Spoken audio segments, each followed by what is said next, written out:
1992 ബാബറി മസ്ജിദ് പൊളിക്കപ്പെട്ടതിന് ശേഷം ഇന്ത്യൻ രാഷ്ട്രീയം വലിയ തോതിലുള്ള മാറ്റങ്ങൾക്കാണ് സാക്ഷ്യം വഹിച്ചത് എന്ന് നമുക്കെല്ലാവർക്കും അറിയാം. അതിനുശേഷമുണ്ടായിട്ടുള്ള പല തെരഞ്ഞെടുപ്പുകളിലും തന്നെ സാധാരണക്കാരൻ്റെ പ്രശ്നങ്ങൾ, അവൻ്റെ ദൈനംദിന ജീവിത പ്രശ്നങ്ങൾ, വിലക്കയറ്റം, പട്ടിണി, ദാരിദ്ര്യം അല്ലെങ്കിൽ തൊഴിലില്ലായ്മ, ഇത്തരം കാര്യങ്ങൾക്കൊക്കെ തന്നെ പലപ്പോഴും വലിയ പ്രചരണത്തിനുള്ള സാധ്യതകൾ ഇല്ലാതാവുകയും പകരം വിശ്വാസവും ഭക്തിയും അയോധ്യ ക്ഷേത്രവും അതിൻ്റെ പൂജയും ദേശഭക്തിയും അതുപോലെ തന്നെ ഒരു അൾട്രാ നാഷണലിസവും ഒക്കെ ചർച്ചയാവുകയും ചെയ്തു എന്നുള്ള കാര്യങ്ങളൊക്കെ നമുക്കറിയാം.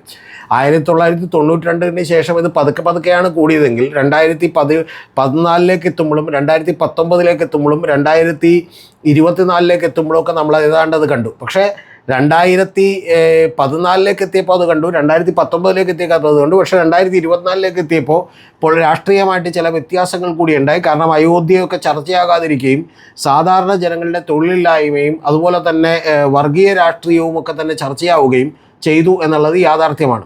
അതിന് പ്രധാന കാരണക്കാരായത് യഥാർത്ഥത്തിൽ ഈ രാഷ്ട്രീയത്തിൽ ഒരു ഹിന്ദുത്വ ഐഡിയോളജിയൊക്കെ പയറ്റിക്കൊണ്ടിരിക്കുന്ന BJPയും അതിന് എതിരായി നിൽക്കുന്ന ഒരു മുസ്ലിം ഫണ്ടമെൻ്റലിസ്റ്റ് ഐഡിയോളജികൾ പയറ്റിക്കൊണ്ടിരിക്കുന്ന ചില രാഷ്ട്രീയ പാർട്ടികളും തമ്മിലുള്ള വലിയ തോതിലുള്ള യുദ്ധമാണ് നേരത്തെ നടന്നുകൊണ്ടിരുന്നെങ്കിൽ അതിനിടയിൽ എന്ത് ചെയ്യണമെന്നറിയാതെ കോൺഗ്രസ് ഒക്കെ പകച്ചു നിൽക്കുകയും 10 കൊല്ലത്തോളം പിന്നീട് കോൺഗ്രസ് പതുക്കെ യഥാർത്ഥത്തിലുള്ള ഒരു പൊളിറ്റിക്സിലേക്ക് വരികയും ചെയ്തു. അതായത് അതർ ബാക്ക്വേർഡ് കമ്മ്യൂണിറ്റിയുടെയും അതേപോലെ തന്നെ ഷെഡ്യൂൾഡ് കാസ്റ്റ് ഷെഡ്യൂൾഡ് ട്രൈബിൻ്റെയും ഒക്കെ തന്നെ അവകാശങ്ങൾ ഉയർത്തിപ്പിടിച്ചുകൊണ്ടും ഈ നാട്ടിലെ സാധാരണക്കാരുടെ പ്രശ്നങ്ങൾ ഉയർത്തിപ്പിടിച്ചുകൊണ്ടും കേന്ദ്ര ഗവൺമെൻറ് ഇലക്ട്രൽ ബോണ്ട് എന്ന് പറയുന്ന അഴിമതി ഉയർത്തിപ്പിടിച്ചുകൊണ്ട് ധ്രുവറാത്തിയെ പോലെയും ആകാശ് ബാനർജിയെ പോലെയും അതുപോലെ ദവയർ പോലെയും മിൻറ്റ് പോലെയും ഒക്കെയുള്ള നിരവധി പ്രസിദ്ധീകരണങ്ങൾ മുന്നോട്ട് വരികയും അതിനൊക്കെ തന്നെ ചെറിയ തോതിലുള്ള മേൽക്കൈ കിട്ടുകയും ചെയ്തു എന്നുള്ളത് യാഥാർത്ഥ്യമാണ് 2024.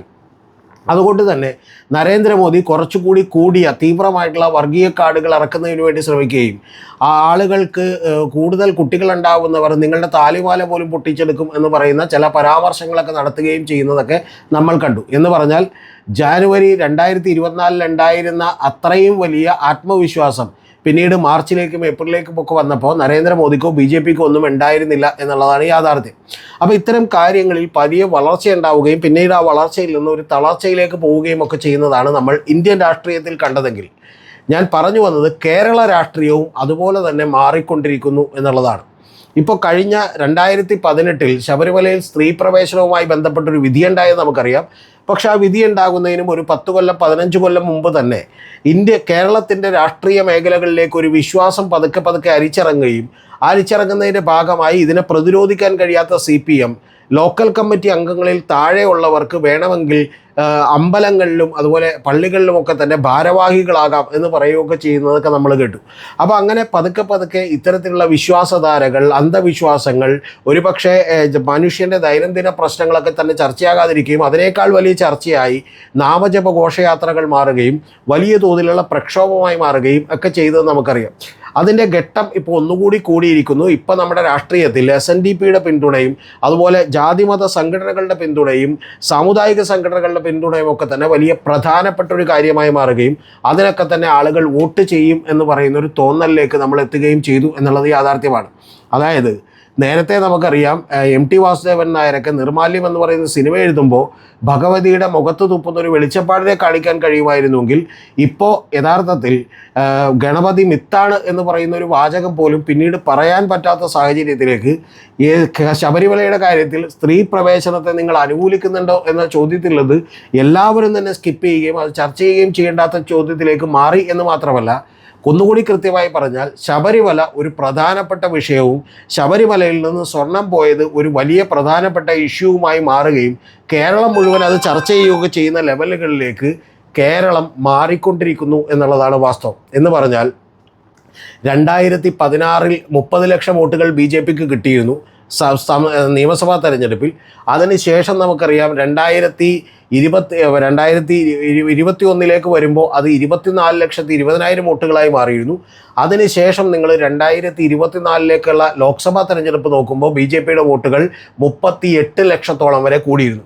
പക്ഷെ അത് ബി ജെ പിക്ക് മാത്രം കിട്ടിയ വോട്ടുകളാണ് എന്ന് ഞാൻ വിചാരിക്കുന്നില്ല. കാരണം ചില വോട്ടിംഗ് പാറ്റേണുകൾ പരിശോധിച്ചാൽ സുരേഷ് ഗോപിക്ക് തൃശ്ശൂരിൽ വലിയ നേട്ടമുണ്ടാക്കാൻ കഴിഞ്ഞു. അതുകൊണ്ട് മാത്രം ഏതാണ്ട് 2.5-3% വോട്ടുകൾ ബി ജെ പിക്ക് കൂടി. പക്ഷേ മറ്റുള്ള സ്ഥലങ്ങളിൽ ബി ജെ പിക്ക് അത്രത്തോളം വോട്ടുകൾ കൂടിയില്ല. പകരം കൂടിയ 2 പ്രദേശങ്ങൾ എന്ന് പറയുന്നത് ഒന്ന് ആറ്റിങ്ങലിലും അതുപോലെ തന്നെ ആലപ്പുഴയിലുമാണ്. ഈ ആറ്റിങ്ങലിലും ആലപ്പുഴയിലും 2 ഈഴവ കാൻഡിഡേറ്റുകൾ നിൽക്കുകയും ഒന്ന് വി മുരളീധരൻ എന്ന് പറയുന്ന ഒരു കാൻഡിഡേറ്റ് ബി ജെ പിയിൽ നിൽക്കുകയും അതേപോലെ തന്നെ ബി ജെ പിയിൽ നിന്ന് ശോഭാ സുരേന്ദ്രൻ ആലപ്പുഴയിൽ വോട്ട് മത്സരിക്കുകയും ചെയ്തു എന്നുള്ളത് നമുക്കറിയാം. ഈ 2 കാൻഡിഡേറ്റുകളെയും മറ്റ് ചില കാൻഡിഡേറ്റുകളൊക്കെ തന്നെ ഇപ്പോൾ ആറ്റിങ്ങലിൽ മത്സരിച്ചതെല്ലാം തന്നെ ഈഴവ കാൻഡിഡേറ്റുകളായിരുന്നു മറ്റു പാർട്ടികളുടെയും. പക്ഷേ എങ്കിൽ പോലും ബി ജെ പിയുടെ ഈ പറഞ്ഞ പോലെ കമ്മ്യൂണലായിട്ടുള്ള വർഗീയമായിട്ടുള്ള ചിന്താഗതികൾക്ക് ഏതാണ്ട് ഈഴവ കമ്മ്യൂണിറ്റിയും നായർ കമ്മ്യൂണിറ്റിയിലെ ഒരു സർട്ടൈൻ പെർസെൻറ്റേജും ഒക്കെ തന്നെ അടിമപ്പെടുന്ന ഒരു കാഴ്ചയാണ് നമ്മൾ കൃത്യമായിട്ട് കണ്ടത്. എന്ന് പറഞ്ഞാൽ ഞാൻ കൃത്യമായി നിങ്ങളോട് പറയുന്നു, ഇനി കേരളം കാണാനിരിക്കുന്നത് 2026 അങ്ങേയറ്റം വർഗീയമായി ചേരിതിരിവുള്ള അല്ലെങ്കിൽ അത്തരത്തിൽ പ്രചരണങ്ങൾ നടത്തുന്ന ഒരു ഇലക്ഷനാണ് എന്നുള്ളത് നിങ്ങൾ മറന്നു പോകരുത്. യഥാർത്ഥത്തിൽ കേരളത്തിലും രാഷ്ട്രീയം അതിവേഗം മാറിക്കൊണ്ടിരിക്കുന്നു. ജനങ്ങളുടെ ഈ പറയുന്ന പോലെ തൊഴിലില്ലായ്മയോ അല്ലെങ്കിൽ പോലീസിൻ്റെ അട്രോസിറ്റീസോ പോലീസ് സ്റ്റേഷനുകളിൽ ആളുകൾ മർദ്ദിക്കപ്പെടുന്നതോ അകാരണമായി ജയിലിലടക്കപ്പെടുന്നതോ മറ്റ് നിരവധി പ്രശ്നങ്ങളൊക്കെ തന്നെ ചർച്ച ചെയ്യപ്പെടാതിരിക്കുകയും യഥാർത്ഥത്തിൽ വലിയ തോതിൽ ഈ പറയുന്ന പോലെ അയ്യപ്പൻ്റെ ഭക്തിയും അതുപോലെ ശബരിമലയും ഒക്കെ തന്നെ വലിയ തോതിൽ ചർച്ചയാവുകയും നിരവധി ഇത്തരം കാര്യങ്ങളിലേക്ക് പതുക്കെ കേരളത്തിൻ്റെ ഒരു ബൗദ്ധിക സമൂഹം എന്ന് വിളിക്കാവുന്ന അല്ലെങ്കിൽ പ്രബുദ്ധർ എന്നൊക്കെ നമ്മൾ സ്വയം വിളിക്കുന്ന ആളുകളെ പോലും മാറിക്കൊണ്ടിരിക്കുകയും ചെയ്യുന്നു എന്നുള്ളതാണ് വാസ്തവം. അതിൻ്റെ അനുരണനങ്ങൾ എന്ന് പറയുന്നത് രാഷ്ട്രീയ പാർട്ടികൾ എടുക്കുന്ന തീരുമാനങ്ങളിൽ കാണാം. കാരണം NSSനെയും SNDPയെയും കൂടെ പിടിക്കാൻ CPM തയ്യാറാകുന്നുവെങ്കിൽ അതേസമയം തന്നെ എന്ത് ചെയ്യണമെന്നറിയാതെ ആഗോള അയ്യപ്പ സംഗമത്തെ എതിർക്കണോ ബഹിഷ്കരിച്ചാൽ പ്രശ്നമാകൂ എന്നൊക്കെ പേടിക്കുന്ന കോൺഗ്രസിനെയും നമുക്ക് കാണാം. എന്ന് മാത്രമല്ല, ഇത് പിന്നെ ബി ജെ പിയെക്കുറിച്ച് നമ്മൾ പ്രത്യേകം പറയേണ്ടതില്ല. അവരുടെ അജണ്ടകളിൽ ഒരിക്കലും ദൈനംദിന പ്രശ്നങ്ങളോ ജനങ്ങളുടെ കഷ്ടപ്പാടുകളോ ഒന്നും ഉണ്ടായിട്ടില്ല. അവരെപ്പോഴും ശ്രദ്ധിച്ചിരുന്നൊരു കാര്യം ഇക്കണോമിക് ഡെവലപ്മെൻറ്റിനെയും ഇത്തരം പ്രശ്നങ്ങളെയും ഒക്കെ അഡ്രസ്സ് ചെയ്യുമ്പോൾ തന്നെ അതിനേക്കാൾ വലിയ പ്രശ്നമായി അയോധ്യയും ശബരിമലയും ഒക്കെ എടുത്തു കാണിക്കാൻ തന്നെയാണ്. അപ്പോൾ അത്തരത്തിലുള്ള ഒരു സ്ട്രാറ്റജികളിലേക്ക് മറ്റ് രാഷ്ട്രീയക്കാർ കൂടി വരുന്നു എന്നുള്ളതാണ് യാഥാർത്ഥ്യം.